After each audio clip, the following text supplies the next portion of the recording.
guys, welcome back to the Physio Exchange. Today, myself and Wade have another question to answer or discuss. It is from Kate, who is a physio in the UK, and she's asking, how do we know when our patients or athletes are ready to go back to training or sport or competition? How do we go about this, and what is the process involved? Wade, do you want to take us through this?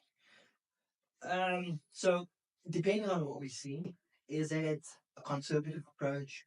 Is it an operation? Is there graft involved? What are the healing times of soft tissue or connective tissue? That is very important because that teaches us to respect the healing time in what rehabilitation we give to that patient. Um, yes, there's timelines for that, but it's parameters. You hear things from 6 to 8 weeks because everyone's different, everyone's unique.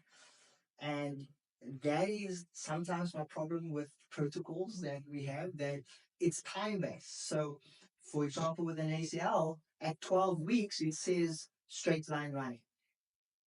Have you ticked all the boxes or the criteria that is required for that athlete to get back to running? Um, so, so I feel testing, us understanding and the unique process of that specific athlete. Have I ticked all the boxes to allow them to do a squat, do a lunge, be able to force up and absorb back to running? So yes, unique cases, but understanding that it's not a protocol shouldn't only be based on timelines, but more importantly, if not the most important factor, is that it should be criteria based to allow athletes to get back to a certain type of activity, whether that is strength work, whether that is back to return to training, be it control training or full training, and then eventually back to sport.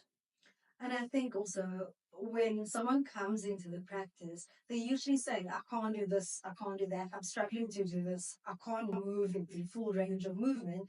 And those become your comparable sides.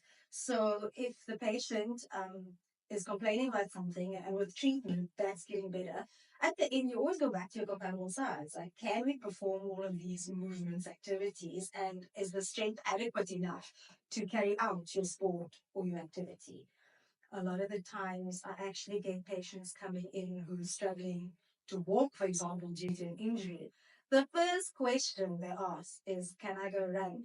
It's like, but you can't even walk. How do you expect to go run? So obviously there's steps that we need to take to get you back to your sport.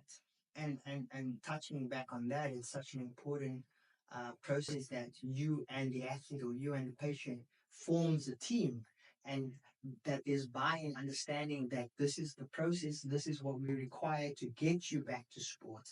I always say, as a team, the patient or athlete has to trust me in diagnosing and giving the right rehab, but I also then have to trust them in actually carrying out that rehab. Yeah, I Um, agree. would you like to sum this up for us in the process of how we would get uh, or when a athlete or patient is ready to return to the activity? So I think if we sum it up, is we look at our time frames for tissue healing.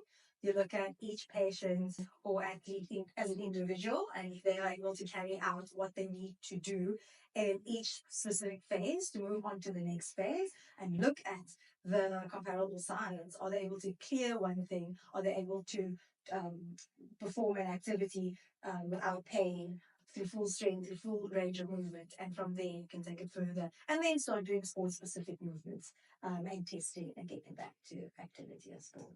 Amazing. So, Kate, we hope you're happy with that discussion on what you see in your practice. So, guys, if you have any questions, any practitioners out there that have any questions that they'd like us to discuss with them, please go to the website, ask away. Thanks so much.